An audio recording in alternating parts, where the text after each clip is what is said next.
Buenas tardes a todos, bienvenidos a Ahora. Misiones Noticias, como siempre, un gusto tenerlos con nosotros. Hoy vamos a profundizar en las noticias nacionales que, como verán, vienen bastante cargadas. Hay anuncios del gobierno de Milei que prometen generar mucha controversia. Despidos, privatizaciones, denuncias penales y también un aumento considerable en el patrimonio de algunos funcionarios. En fin, tenemos mucho para analizar. Así que, empecemos. Totalmente. La jornada de hoy nos presenta un panorama, digamos, complejo, con decisiones del gobierno que impactan en muchísimos sectores. Transporte, economía, educación, trabajo. Vamos a analizar cada punto en detalle para que ustedes, estimados oyentes, puedan entender bien el trasfondo de todo esto. Perfecto. Arranquemos entonces con una de las noticias que más ruido está haciendo, la desregulación de las rampas en los aeropuertos, que abre la puerta a la privatización y el avance en la privatización de Intercargo. Bueno, esta medida, como ustedes saben, va en línea con la filosofía libertaria del gobierno de Milei de reducir el rol del Estado. Claro, pero ¿a qué costo? Porque el ministro Caputo justifica los despidos en Intercargo diciendo que buscan evitar que los sindicatos tomen de rehenes a los pasajeros. Y la ministra Bullrich, directamente presentó denuncias penales contra los trabajadores aeronáuticos, acusándolos de privación ilegal de la libertad, extorsión, entorpecimiento de servicios públicos. Incluso dijo que Intercargo tiene que dejar de existir. Fuertes. Sin duda.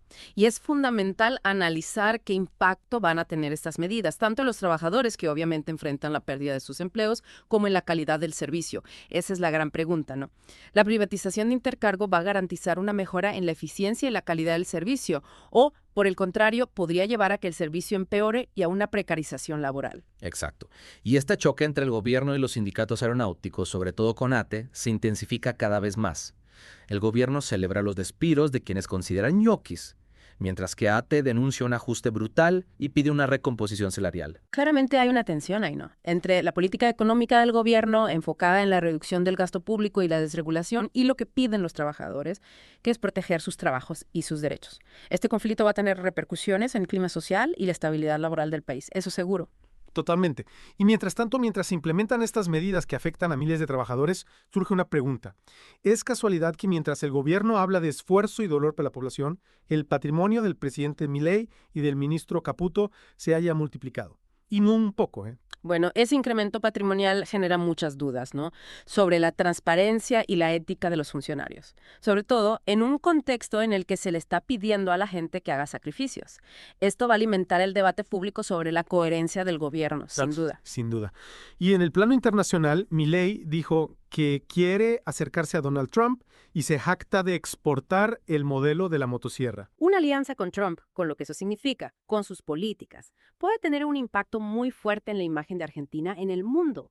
Y también hay que ver cómo influye ese acercamiento en la política interna. ¿Se va a profundizar la polarización? Es una pregunta que tenemos que hacernos. Siguiendo con el tema de los conflictos, no solo el sector aeronáutico está complicado. La UTA, la Unión Tranviarios Automotor, también hizo paro por demoras en el pago de salarios. Sí, de los colectiveros de la UTA hicieron un paro que afectó a varias líneas del área metropolitana de Buenos Aires, bastante caos para los usuarios del transporte público. Y esto a largo plazo. ¿Cuáles van a ser las consecuencias de este modelo de ajuste y desregulación? Es una pregunta difícil. El gobierno dice que estas medidas son necesarias para sanear las cuentas, para fomentar la inversión, pero hay mucha preocupación, ¿no? Porque puede generar más conflictividad social, más precarización laboral. Habrá que ver cómo evolucionan las cosas en los próximos meses. Veremos.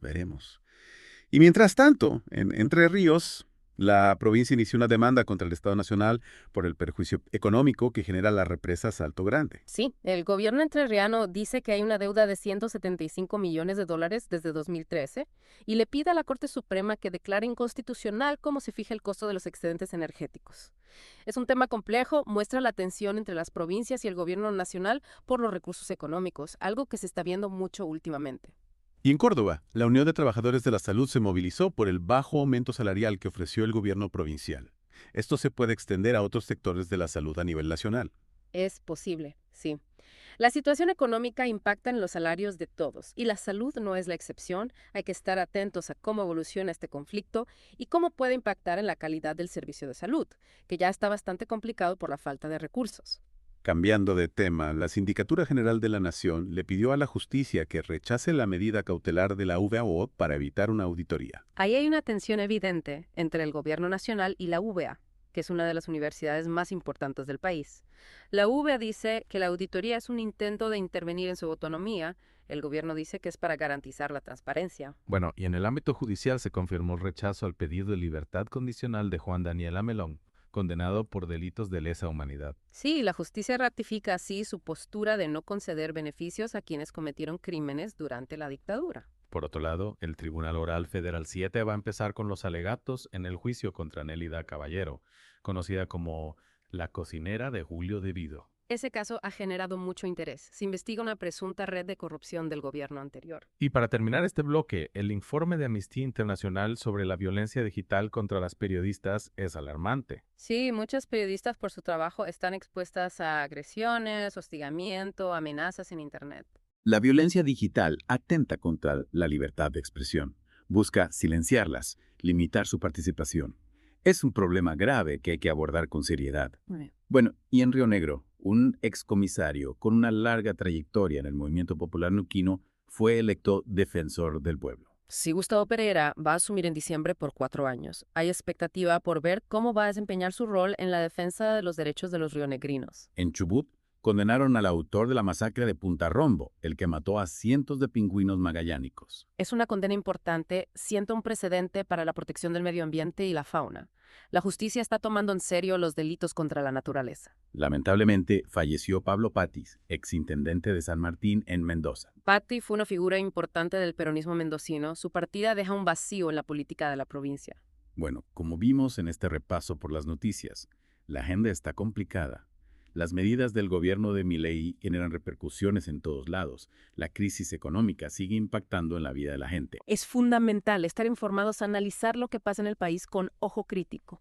Los invitamos a seguirnos en nuestras plataformas digitales, auramisiones.com.ar y radioflow.com.ar y a descargar nuestra aplicación para Android en la Play Store. Hasta acá nuestro análisis por hoy. Los esperamos en la próxima emisión para seguir profundizando en los temas que nos importan a todos. Hasta pronto. Hasta la próxima.